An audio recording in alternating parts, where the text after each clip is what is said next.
Ya.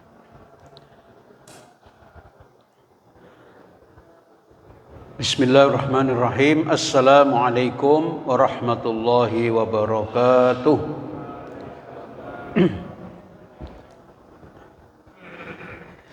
Ibu-ibu, bapak-bapak dan saudaraku sekalian yang dimuliakan Allah, mari kita mulai pengajian kita pada malam hari ini dengan bersama-sama membaca basmalah. Bismillahirrahmanirrahim. Alhamdulillahirabbil alamin. Alladzi a'azzal Islam wal muslimin bi jihadihim. Asyhadu an la ilaha illallah al-malikul haqqul mubin wa asyhadu anna Muhammadan abduhu wa rasuluh al-mab'utsu rahmatan lil alamin.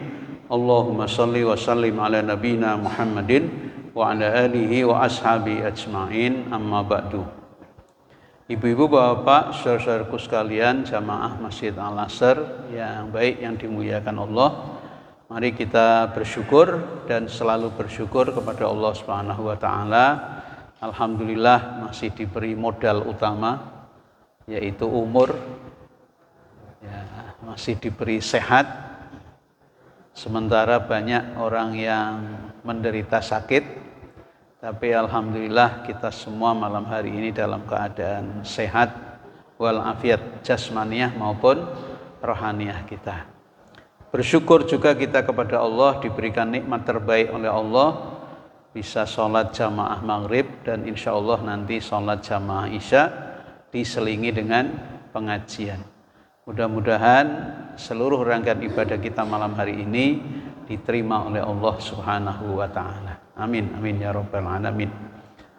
Salawat dan salam semoga senantiasa tercurah kepada baginda kita Nabi besar Muhammad sallallahu alaihi wasallam beserta keluarganya, para sahabatnya dan pengikutnya yang setia, termasuk kita sekalian.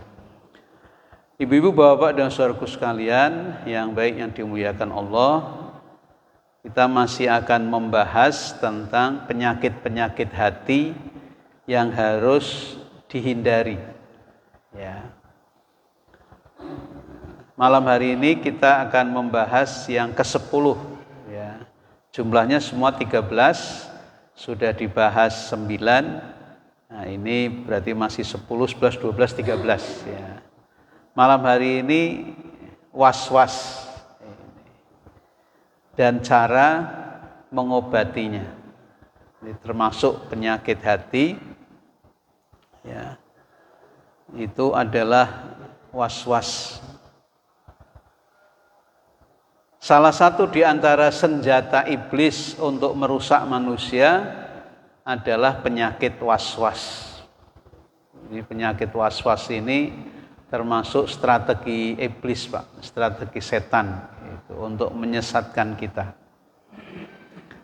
Penyakit ini disematkan di hati hamba Allah untuk menimbulkan keraguan. Dengan cara ini, setan bisa dengan mudah menggiring seorang muslim untuk mengulang-ulang ibadahnya. Ya, karena ragu, was-was.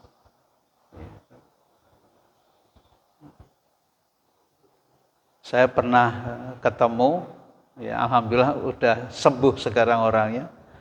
Ya, itu kalau mau sholat, usollinya itu berulang-ulang, Pak.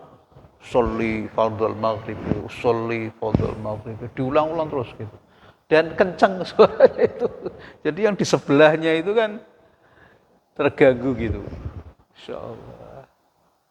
Tapi sekarang sehat, Pak. Udah waras gitu. Tidak seperti itu lagi. Saya belum pernah nanya itu kan bisanya sehat tidak seperti dulu, kena berobat di mana gitu atau caranya gimana gitu. Belum pernah nanya itu. Insyaallah. Jadi itu bisa mengganggu kalau di masjid gitu, karena memang suaranya itu keras gitu. Ya, pokoknya dengar semua gitu. Apalagi yang samping-sampingnya.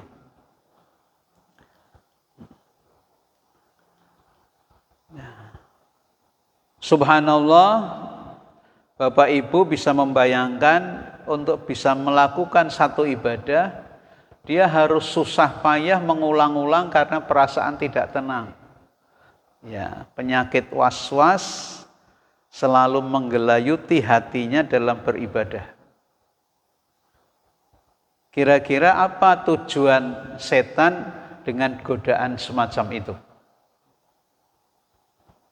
Ya, tujuannya adalah agar orang itu merasa bosan dan kemudian keberatan dalam melakukan ibadah. Jadi kalau was-was, akhirnya timbul keraguan, terus timbul males untuk beribadah kepada Allah Subhanahu wa ta'ala. Kalau sudah males, tahap berikutnya meninggalkan ibadah itu. Atau paling tidak, kalau misalnya tidak ditinggalkan, ibadah itu menjadi beban. Menjadi beban gitu.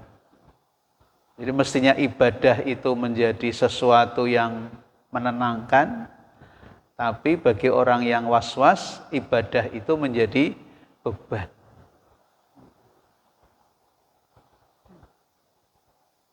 Gitu. Oleh karena itu, kalau mau ibadah tuh tertunda-tunda gitu. Tertunda-tunda. Nggak cepet-cepet gitu. Karena tadi penyakit yang disematkan setan atau ditiupkan setan ke dalam hati kita. Ya. Ada hadis yang disampaikan oleh Abu Hurairah. Ya.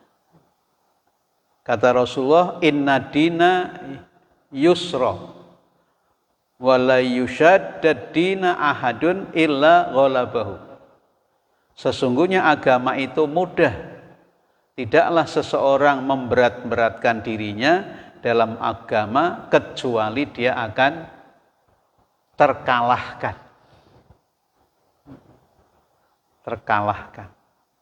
Artinya kalau dia memberat-beratkan soal-soal agama, itu nanti kalah sendiri gitu. Oleh karena itu, dalam soal ibadah, ambil yang paling ringan. Ambil yang paling ringan. Tentu saja sesuai contoh Rasulullah Shallallahu Alaihi Wasallam. Misalnya dalam hal sholat. Sholat itu kan banyak Pak macamnya. Ada sholat wajib, ada sholat sunnah juga macamnya banyak gitu. Ada sholat ba'diyah, ada sholat qobliyah, ada sholat duha, ada sholat tahajud, ada sholat tahiyatul masjid, ada sholat syukrul wudhu, ada al-awwabin, ya, sholat al-awwabin antara maghrib dengan isya. Ada sholat istikharah. Kalau Bapak Ibu bingung mau memilih satu di antara dua, maka disunahkan sholat. Gitu. Nanti ada sholat safar, kalau mau bepergian keluar kota, disunahkan sholat 2 rakaat sebelum berangkat. Jadi hidup itu kalau mau dijalankan semua sholat itu, isinya sholat semua itu. Luar biasa itu. Nah, tapi Bapak Ibu sekali lagi ambil yang ringan, yang panjenengan bisa. Saya sering menyampaikan 3 jenis saja. 3 jenis saja kalau Bapak Ibu bisa menjaganya itu dahsyat itu. 1, sholat wajib dijaga. Jangan sampai hilang. Tapi Rasulullah mengajarinya wajib itu mesti jamaah gitu. Jadi sholat wajib berjamaah 1. Usahakan itu. Kemudian sholat rawatib. Sholat rawatib itu sholat qobliyah maupun ba'diyah. Semuanya jumlahnya 22. Bapak Ibu tidak usah semua. Yang tidak pernah ditinggal Rasulullah aja 10. Rasulullah itu tidak pernah meninggal 10 ini. Meninggalkan tidak pernah. Ya, jadi sebelum subuh 2, sebelum zuhur 2, 4, sesudah zuhur 2, 6, sesudah maghrib 2, 8, sesudah isya 2, 10. 10 aja. Kemudian yang ketiga sholat malam. Sholat malam. Kalau Rasulullah tahajudnya 8, witirnya 3, jadi 11. Nah Bapak Ibu nggak usah yang 11 lah, minimal 2. Tahajudnya minimal 2, dibikin minimal aja, minimal 2. Witirnya 3. Nah kalau witir biar lebih ringan lagi, tidak harus bangun malam sebelum tidur. Biar dipastikan setiap malam Bapak Ibu witir. Jadi kalau mau tidur, ambil air wudhu, terus sholat dulu, witir 3 rakaat, baru nanti masuk kamar tidur. Biar ringan, nanti kalau bangun malam, tinggal tahajud 2 rakaat. Minimal. Nah itu 3 sholat itu dijaga sudah dahsyat itu. Sudah luar biasa itu. Ya. Jadi yang ringan-ringan aja, tidak usah yang berat-berat. Misalnya Bapak Ibu mau ngambil puasa sunnah, ambil yang paling ringan. Nopo Pak sing ringan puasa sunnah? Senin Kemis nopo Yaumul Bid. Yaumul Bid itu sebulan 3 hari berturut-turut. Tanggal 13, 14, 15, setiap tanggal itu 3 hari berturut-turut. Kalau Senin Kemis kan jadi 8, berat mungkin. Satu bulan jadi 8 kan. Kalau Senin Kemis berat. Udah saya mau yang ringan aja, sebulan 3 hari. Gitu. Cuma berat juga karena harus berturut-turut. Tidak boleh loncat-loncat gitu. Tuntunan Rasulullah urut 13, 14, 15. Nah, gitu. Dan harinya tidak mesti karena berdasarkannya tanggal. Jadi harinya kan bisa ganti-ganti itu.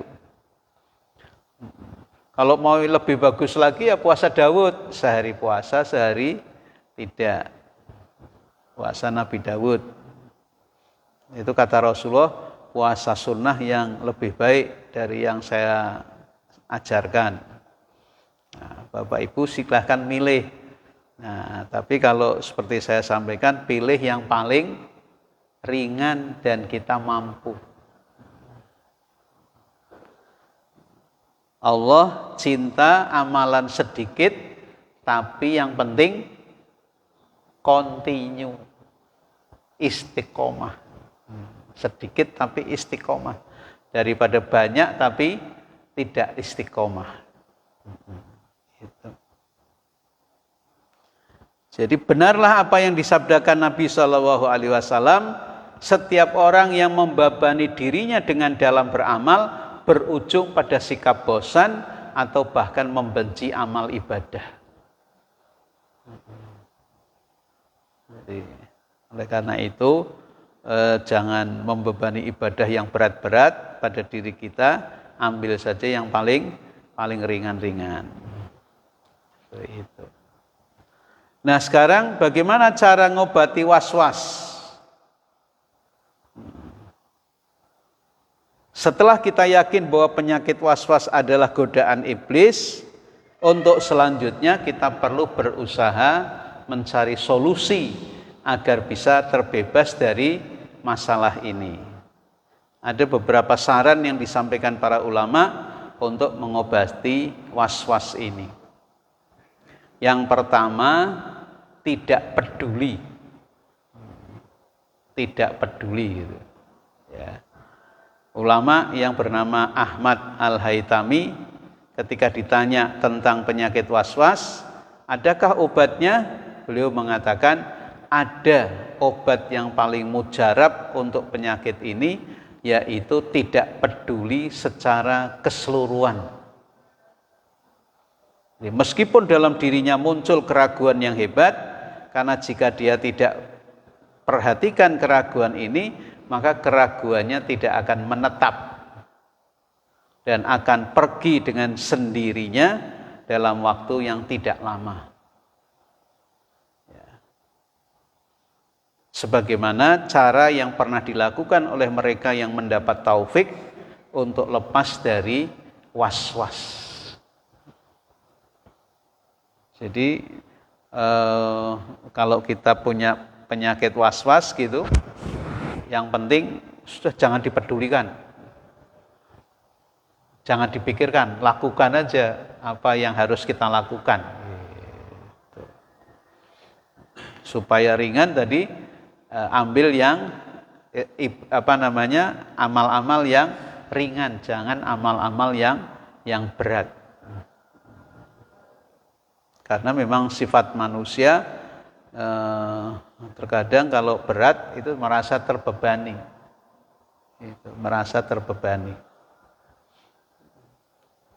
Seperti menikah, berumah tangga itu, menikah itu obat. Tapi kalau banyak orang yang menikah itu beban. Jadi berumah tangga itu beban gitu. Aslinya berumah tangga itu obat. Awalnya kan dari cinta. Ya, seseorang mencintai seseorang gitu. Nah, obatnya cinta itu apa? Obatnya cinta ya menikah. Gitu. Jadi kalau menikah akhirnya selesai gitu. Jadi tidak terbebani lagi gitu. Tapi kalau tidak menikah jadi terbebani. Gitu. Tapi ada yang dengan menikah malah terbebani gitu.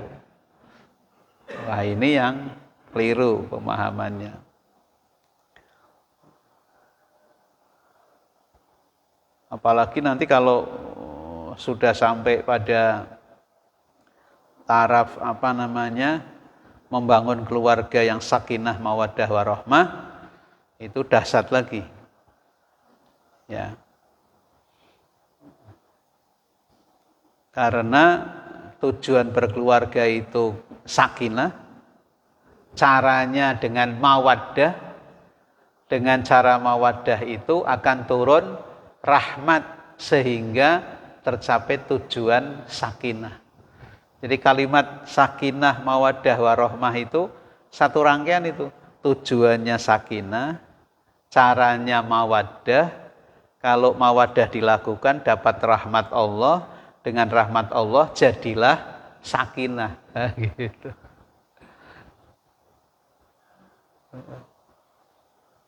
Mawaddah itu cinta plus. Cinta tapi plus. Mawaddah. Kalau cinta biasa namanya mahabbah. Mahabbah itu cinta. Cinta biasa. Habba yuhibbu, cinta. Mahabbah bentuk dalam kecintaan. Maka kemudian ada habib. Habib itu yang dicintai. Ada suami istri kalau memanggil pasangannya bib bib bib gitu. Nah, dari singkatan habib, yang tercinta. Jadi manggil suaminya yang tercinta gitu. Cuma kalau pakai bahasa Indonesia yang tercinta kan kepanjangan. Gitu, jadi diganti bib bahasa Arab gitu. Bib. Mestinya kalau perempuan bibah gitu, tapi singkat aja bib bib gitu. Ya. Ada obat yang mujarab ya untuk penyakit ini, yaitu tidak peduli. Jangan dipedulikan. Was-wasnya itu jangan dipedulikan. Sebaliknya orang yang memperhatikan keraguan, was-wasnya itu diperhatikan, yang muncul dan menuruti bisikan keraguannya, maka dorongan was-was itu akan terus bertambah sampai menyebabkan dirinya seperti orang gila atau lebih parah dari orang gila. Sebagaimana yang pernah kami lihat pada banyak orang yang mengalami cobaan keraguan ini, sementara dia memperhatikan bisikan was-wasnya dan ajakan setannya. Nah, jadi jangan dipedulikan was-was itu. Ya, sudah panjenengan misalnya orang yang terkena penyakit was-was ini, sudah lakukan aja apa yang harus dilakukan. Kebimbangan, keraguan dalam hatinya itu tidak usah dipedulikan. Itu cara mengobati yang pertama, yaitu tidak peduli terhadap keraguan atau was-was yang muncul dalam hati.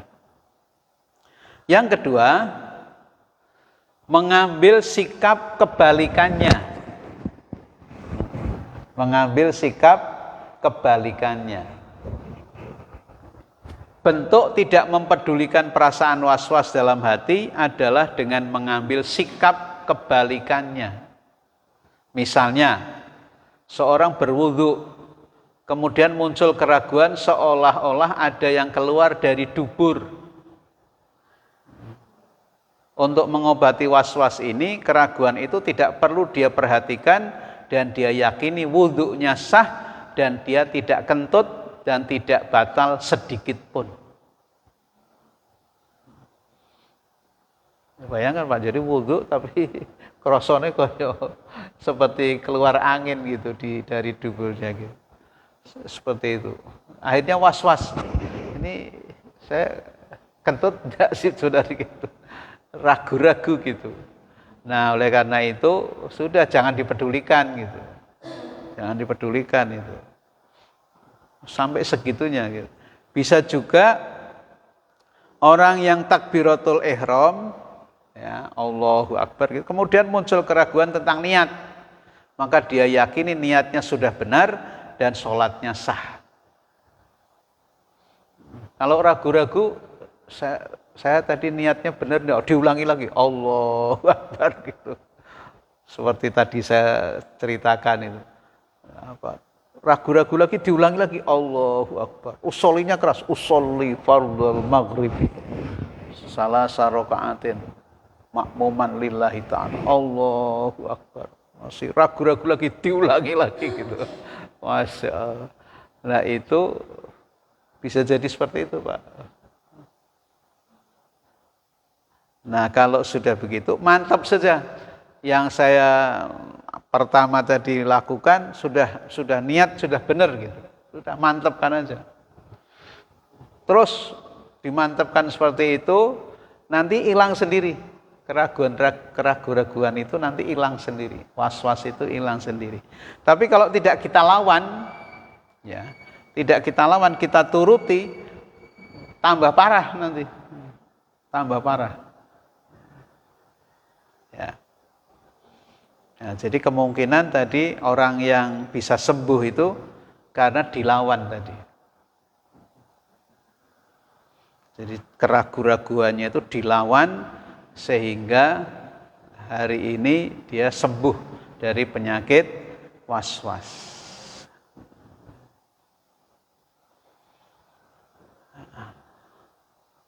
Demikian pula kasus orang yang merasa ada yang menetes setelah buang air kecil. Ketika hendak sholat untuk mengobati penyakit ini, dia yakini bahwa itu bukan air kencing. Itu tidak najis dan wudhu tidak batal. Sehingga dia bisa sholat dengan tenang, kecuali jika yang terjadi betul-betul meyakinkan. Seperti keluar bunyi kentut misalnya, atau keluar air kencing dalam jumlah banyak, bukan hanya tetesan, dan seterusnya. Dalam kondisi ini memang harus diulang-ulang terus, ya, diulang-ulang sampai penyakit was-wasnya itu, keraguan-raguannya itu hilang.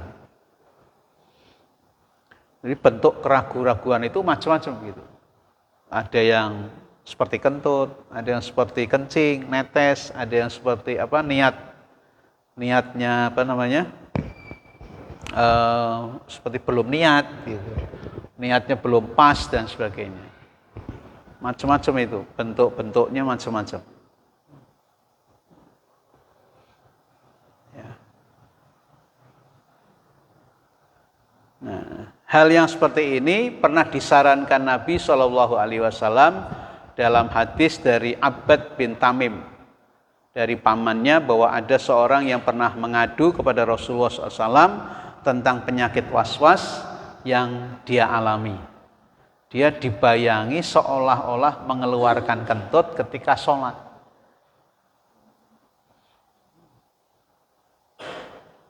Kemudian Rasulullah SAW menyampaikan, layan sorif hatta yasma'u sautan au yajidarihan.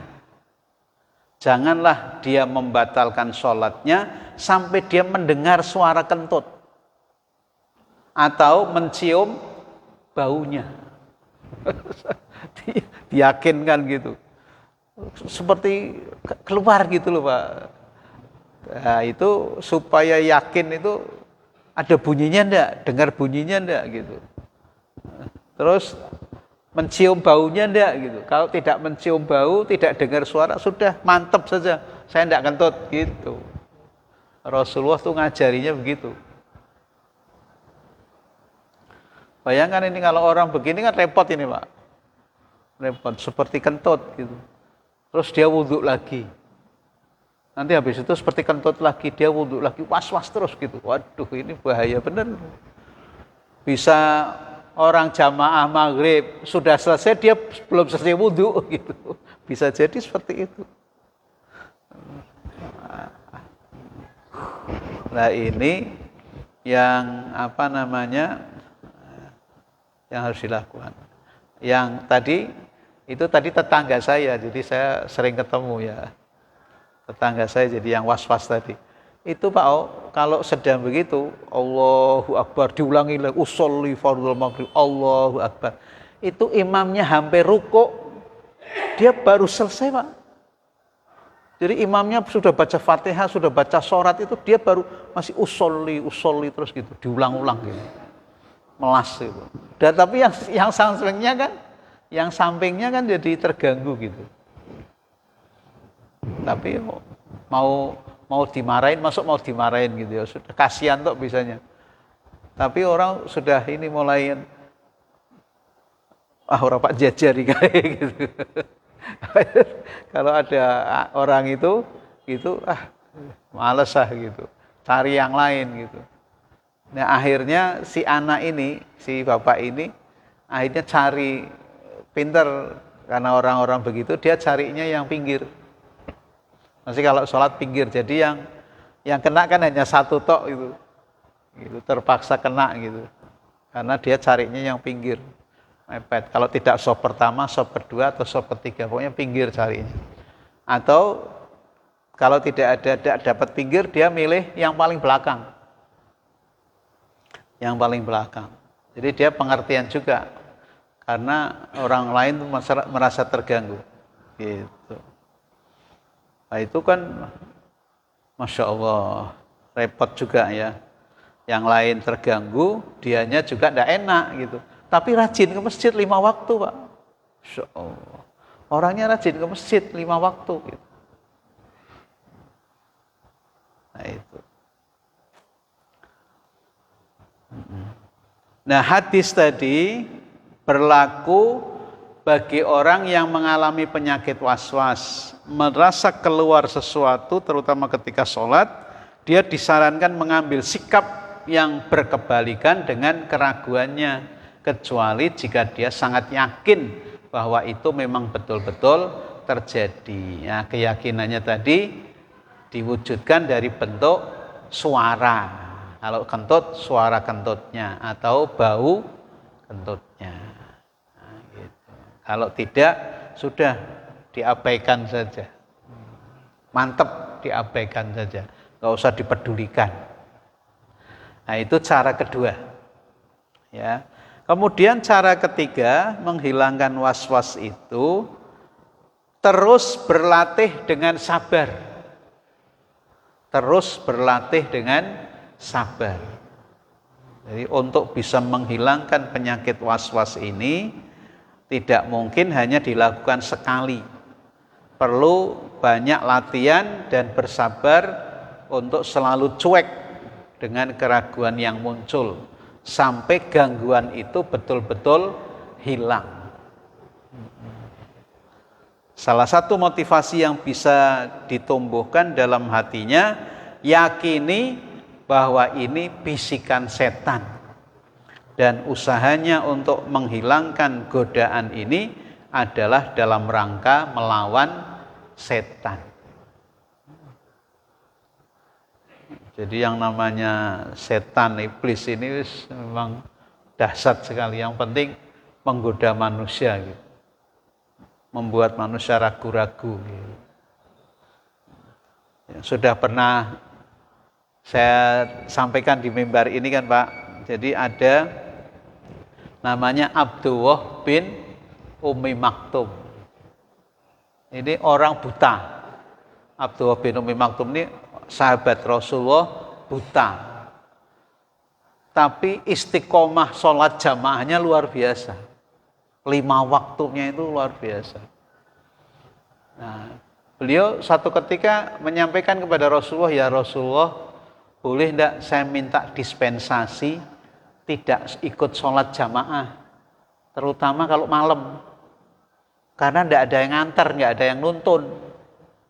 Sementara jalannya itu ada jurangnya.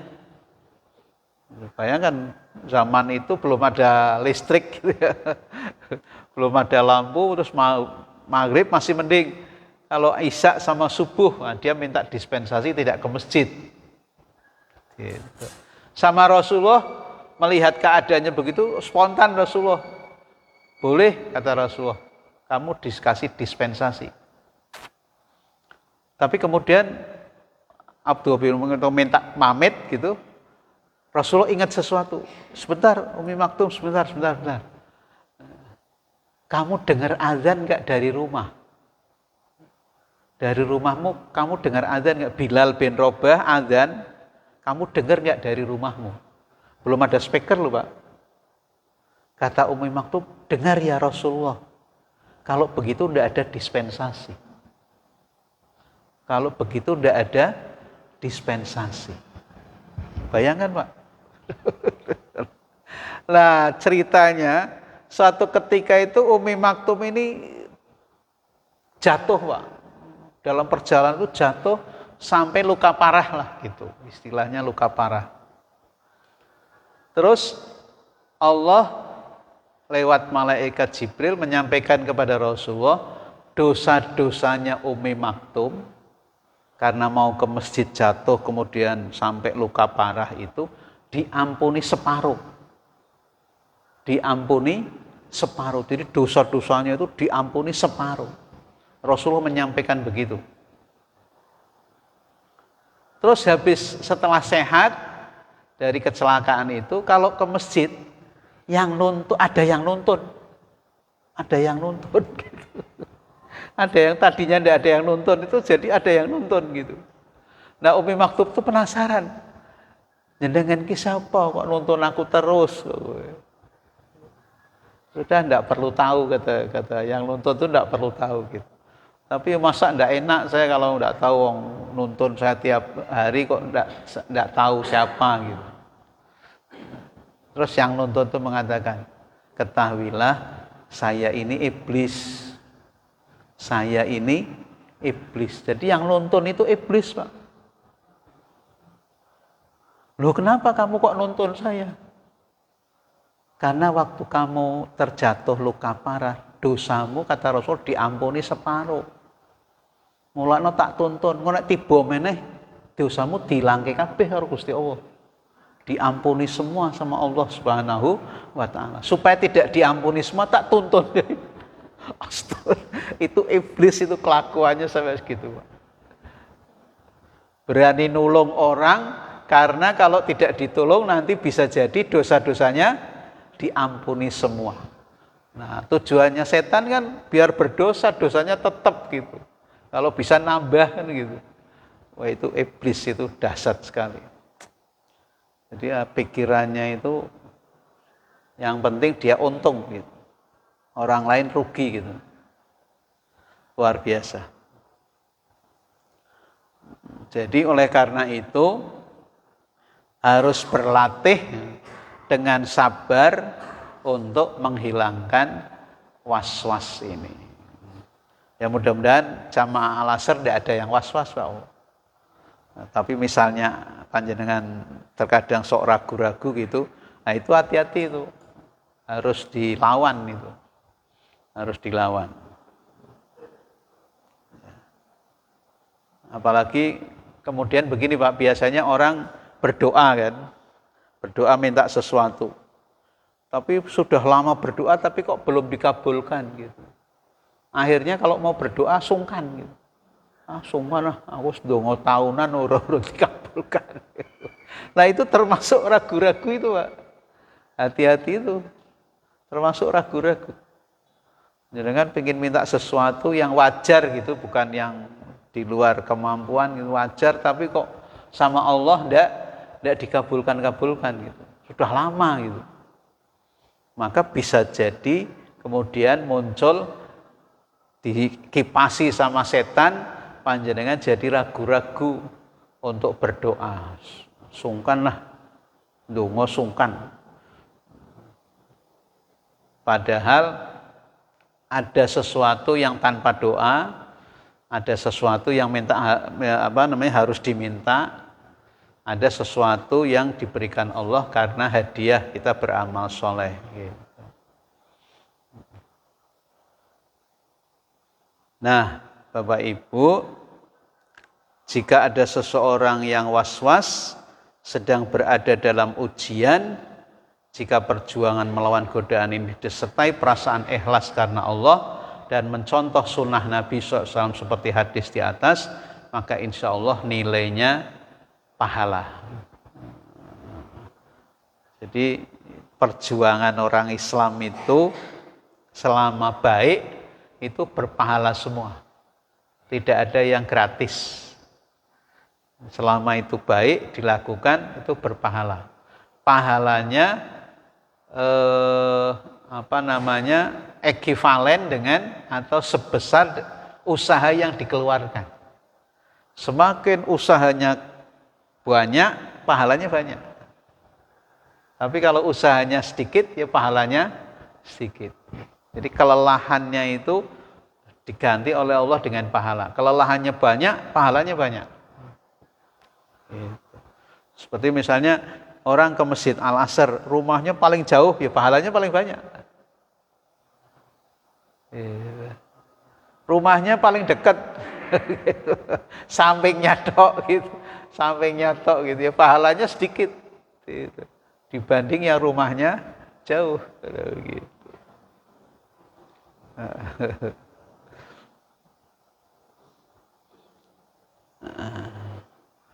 Kemudian yang keempat, cara mengobati was-was, banyak berlindung dari godaan setan. Banyak berlindung kepada Allah dari godaan setan. Karena godaan ini bersumber dari setan, obat yang tidak kalah penting, banyak berlindung dari godaan setan. Dari sahabat Utsman bin Abul As, bahwa beliau mendatangi Nabi SAW dan mengadukan, wahai Rasulullah, sesungguhnya setan telah menghalangi aku dengan sholatku, tidak bisa khusyuk. Jadi ini ada sahabat Utsman bin Abul As, kalau sholat tidak bisa khusyuk, dia merasa ini godaan setan. Dan bacaan sholatnya sampai keliru-keliru. Kemudian Nabi SAW bersabda, dzalika syaitonun yuqalu lahu hanzabun fa idza ahsantahu fata'awwad billah minhu watfil ala yasarika salasan. Itulah setan, namanya kanzab. Setannya namanya kanzab. Jika engkau merasa sedang digoda setan, maka mintalah perlindungan kepada Allah darinya dan meludahlah ke arah kiri 3 kali. Utsman mengatakan, aku pun melakukan saran beliau dan Allah menghilangkan gangguan itu dariku. Nah, ini cara yang disarankan Rasulullah kalau ada orang diganggu setan. Gitu. Jadi meludah ke arah kiri 3 kali ya. Sambil minta perlindungan, auzubillahi minasyaitonirrajim, terus meludah ke kiri 3 kali. Nah, kalau di masjid gimana Pak? Ya nggak bisa meludah di masjid gitu. Ya sebelumnya, sebelum masuk masjid gitu. Sebelum masuk masjid, auzubillahi minasyaitonirrajim. Udah gitu 3 kali. Ada seperti ada orang tanya, tidur kalau mimpi baik kan alhamdulillah. Kalau mimpi buruk tuh a'udzubillahi minasyaitonirrajim. Terus disuruh meludah 3 kali ke kiri. Pak, mosok ning kamar meludah gitu. Ya kalau di kamar di rumah ambil tisu kan gitu. Ambil tisu meludahnya di tisu kan tidak apa-apa gitu. Pokoknya dicari cara bagaimana biar bisa meludah gitu. Atau di kamarnya disediakan tempat pasir yang bisa untuk meludah gitu. Ya. Salah satu di antara usaha melindungi diri dari setan adalah merutinkan zikir pagi dan sore. Nah ini Pak, zikir pagi dan sore. Mau diamalkan apa dereng? Zikir pagi dan sore, bukrotan wa asila. Karena salah satu keutamaan merutinkan zikir ini adalah melindungi dari semua godaan setan. Saya kira demikian yang bisa saya sampaikan. Belum selesai ini, baru kurang sedikit ya. Tapi karena waktunya sudah habis, kita cukupkan sampai di sini. Kita lanjutkan pada minggu depan yang nomor 5 ya. Terima kasih Bapak Ibu atas perhatiannya. Mohon maaf atas segala kekurangannya. Mari kita tutup dengan hamdalah dan doa kafaratul majlis. Alhamdulillahirabbil alamin. Subhanakallahumma wa bihamdika asyhadu an la ilaha illa anta astaghfiruka wa atubu ilaik. Wassalamualaikum warahmatullahi wabarakatuh.